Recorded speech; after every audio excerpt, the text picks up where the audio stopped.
El Señor esté con ustedes. Evangelio de nuestro Señor Jesucristo según San Mateo.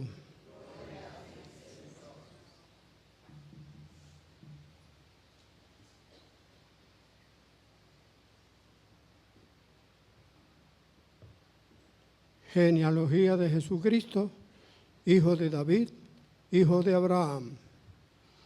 Abraham engendró a Isaac, Isaac a Jacob, Jacob a Judá y a sus hermanos. Judá engendró a Tamar, a Farés y a Sará. Farés engendró a Herrón, a Aram, Aram a Aminadab, Aminadab a Nansón, Nansón a Salomón. Salomón engendró de Rahab a Bud, Bud engendró de Ruth a Obed, Obed a Jesé y Jesé al rey David. David engendró de la mujer de Urías a Salomón, Salomón a Roboam, Roboam a Abía, Abía a Asaf, Asaf a Josafat, Josafat a Joram, Joram a Osías, Osías a Joatán, Joatán a Acaz, Acaz a Ezequías, Ezequías a Manasés, Manasés a Amón, Amón a Josías, Josías engendró a Joconías y a sus hermanos durante el destierro de Babilonia. Después del destierro de Babilonia, Jeconías engendró a Salatiel, Salatiel a Zorobabel, Zorobabel a Abiud, Abiud a Eliaquín, Eliaquín a Azor, Azor a Sadoc, Sadoc a Aquín, Aquín a Eliú, Eliú a Eleazar, Eleazar a Matán, Matán a Jacob, y Jacob engendró a Jesé, el esposo de María, a José, el esposo de María, de la cual nació Jesús, llamado el Cristo. De modo que el total de generaciones, desde Abraham hasta David, es de 14. Desde David hasta la deportación de Babilonia, es de 14. Y desde la deportación de Babilonia hasta Cristo, es de 14. Palabra del Señor.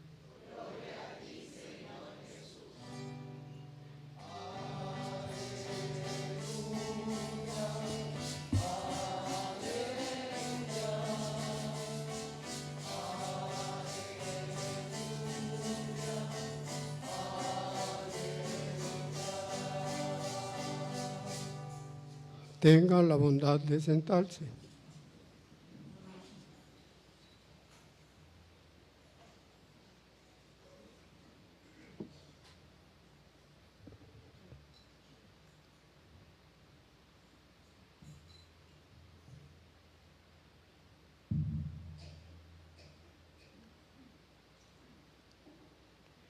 Celebramos el segundo día de nuestras misas de aguinaldo. Se ve el entusiasmo que todos ustedes tienen, porque a pesar del tiempo y de la hora, están tempranitos aquí. Y nos alegra mucho su participación en todo esto. En la medida que vamos adentrándonos en el tiempo de Adviento, nos vamos preparando para la solemnidad de Navidad. Y digo preparándonos porque en Adviento todavía no se celebra el nacimiento de Jesús. Podría decirse que es un tiempo de doble espera. Recordamos la primera venida de Jesús en Belén y esperamos ahora la segunda venida de Jesús en su gloria al final de los tiempos. El Adviento solo nos prepara, despierta y purifica el corazón, orientándonos hacia un encuentro más profundo con el Emmanuel. Por eso se nos invita a hacer silencio, esperar con esperanza, renovar nuestra fe y encender la luz de nuestro santuario interior.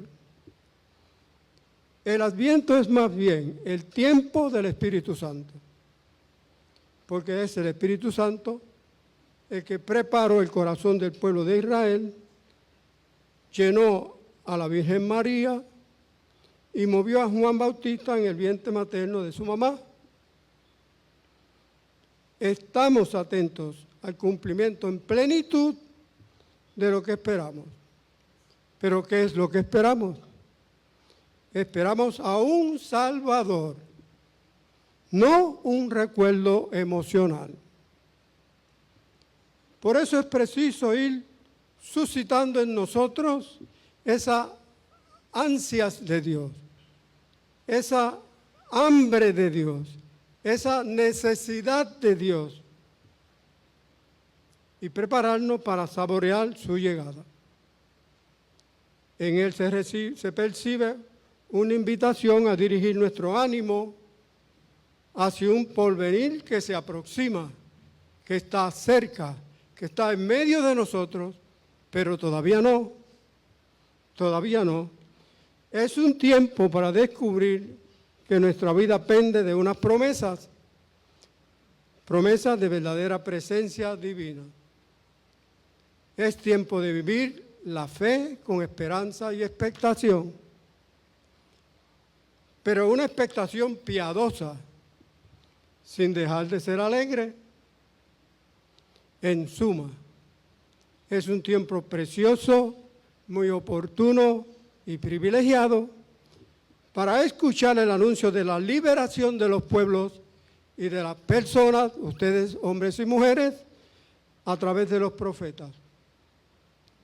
En los textos litúrgicos de este tiempo de Adviento, resuena en nosotros la invitación a vivir a la espera de Jesús, a no dejar de esperar su llegada, de tal manera que mantengamos una actitud de apertura y disponibilidad al encuentro con Él. Fijemos nuestra mirada en la primera lectura del Génesis. Jacob presiente la hora de su partida y reúne a sus hijos, sus 12 hijos, para hablarle y para bendecirle. Pero su bendición no es solamente para sus hijos, sino también para todas las tribus que llevan su nombre. Es cierto que en su testamento hay una especial bendición para la tribu de Judá, cosa que la hace muy famosa entre las tribus y los pueblos de aquel lugar, y se dice de ella que será la tribu que dominará a las demás tribus. Y esto sucede como lo dice el libro de Samuel en el capítulo 5, 1 al 3. Todas las tribus de Israel fueron a Hebrón a ver a David. David hizo con ellos un pacto y ellos lo ungieron como rey de todas las tribus de Israel.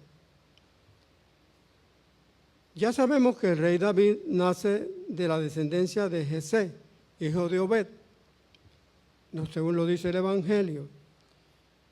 Y de ella nacen también todos los reyes que anuncian al Mesías. El hoy de Cristo que vivimos en el sacramento nos llega de un ayer lejano. Proviene de una larga genealogía. A todos nos gusta saber de dónde venimos, nos gusta saber cuál es nuestro origen, para así saber quién somos y para que la gente nos conozca mejor. Por eso Mateo, para mostrarnos quién es realmente Jesús y cuál es su procedencia, comienza su evangelio de forma contundente con estas palabras. Libro de la genealogía de Jesucristo, hijo de David, hijo de Abraham. Mateo 1:1. El texto de Mateo resume el tiempo desde la creación hasta la llegada en la plenitud de los tiempos de Jesús entre nosotros. Y hasta dos efectos, más de dividir la genealogía de tal forma que resultara ser 3 veces las 14 generaciones, sobre todo aquello, lo que quiere decirnos el evangelista es que Jesús es hijo de David. y que es también el Mesías esperado. Y así nos coloca en el punto de partida donde están ubicadas las principales promesas. En el judaísmo del primer siglo, el Mesías debía cumplir dos requisitos esenciales. Primero que todo, ser de la descendencia de Abraham. Y segundo, pertenecer a la línea de David. Abraham es, pues, el punto de partida, padre de toda bendición y de toda promesa. Pero lo que el evangelista Mateo nos quiere destacar, dejar saber, primero que todo es que esa promesa del Antiguo Testamento se cumple en Jesucristo. Escucharon bien, en Jesucristo se cumple la promesa. Por eso Mateo usa la genealogía para mostrarnos que Jesús no es un Mesías improvisado, no, sino que es el cumplimiento real y definitivo de las promesas hechas a Abraham y a David. Él es el Mesías esperado. Entonces, no se distraiga usted fijando su mirada en la parte romántica y sentimental de esta novena. El cristiano está invitado a vivir el Adviento sin dejarse distraer por las luces del camino, pero sabiendo dar el justo valor a las cosas. Y el justo valor a las cosas se llama Jesucristo. Nuestra meta entonces, en esta novena de Adviento, no es ni debe ser primordialmente las parrandas que los muchachos nos preparan tan hermosamente, sino tratar de profundizar en el misterio de Dios, el Dios hecho hombre, Jesucristo, porque Él es el portador y el cumplidor de la promesa, y esa promesa es para ustedes, es para ustedes.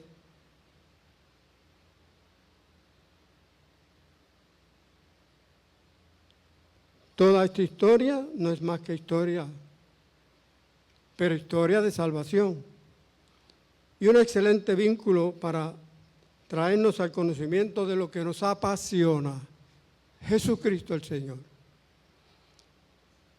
Podrán imaginar que esa trayectoria desde Abraham hasta Jesucristo fue un caminar entre luces y sombras. No todo fue gloria. Hubo mucho sufrimiento, mucha lucha y mucho duelo. Pero no hay que asustarse, porque el duelo es real, humano y santo. Cuando uno de los nuestros parte, no echamos de menos solamente su persona, sino también su sonrisa, su voz, su presencia, su lugar en la mesa. Es parte de nuestra historia. En toda ruptura quedan rotos los lazos familiares que nos unen. Todo esto puede causarnos dolor y podemos tener mucho sufrimiento. Pero llorar por alguien es un acto de amor. Lloramos porque amamos. Y por eso el duelo es sagrado, porque es señal de que hubo un amor verdadero. Y ese amor verdadero implica el haberse entregado totalmente en el amado, y llega la muerte y de forma repentina rompe esos lazos de amor de manera brusca, y por eso sufrimos. Pero Dios no se queda lejos del dolor. El Salmo 34 nos recuerda que el Señor está cerca de los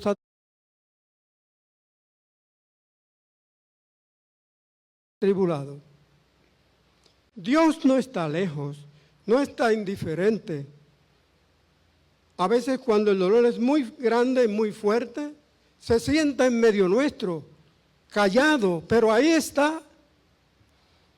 Y se manifiesta en un hermano que llamó precisamente en el momento indicado, en un recuerdo que trae la paz, en un sueño que consuela. El duelo, mis hermanos, es Dios mismo, trabajando en nosotros de manera suave, profunda y silenciosa. Por eso la familia que sufre, no sufre sola.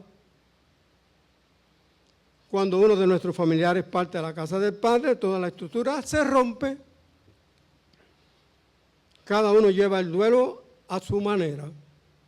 Unos lloran abiertamente, otros se encierran en sí mismos, otros se ocupan de todo el quehacer para despistarse, olvidarse del asunto. Otros guardan silencio. En el duelo nadie está obligado a sentir igual, pero todos están llamados a acompañarse. Cuando el duelo cada duelo es único, porque cada amor es único. Sabemos que los amados se mueven con gran libertad dentro del corazón de los que los aman. Los amados aman siempre, no pueden dejar de amar. Pues sepan que nuestros seres queridos no desaparecen, viven en Dios, viven en Dios. Dios es un Dios no es un Dios de muertos, sino de vivos, nos dirá Lucas 20:38. Por eso nuestra esperanza cristiana no es una fantasía, escuche bien, sino una promesa. Dijo Jesús, yo soy la resurrección y la vida. El que cree en mí, aunque haya muerto, vivirá. Y el que esté vivo y cree en mí, nunca morirá, no morirá para siempre. Y estas son palabras, no son palabras poéticas, son el corazón del Evangelio. Por eso, el anhelo de mi corazón es que lleguemos a ser gestores de su proyecto, del proyecto de Dios. Unidos a aquel que tomó en sus hombros, después del destierro, las riendas de la historia hasta la plenitud de los tiempos. Ese es Jesús, el Señor. Pues todo este relato que hemos escuchado es para que creas. Y más que todo eso, para que te creas acreedor de esa gran promesa de nuestro Padre Dios para ti. Que Dios te bendiga.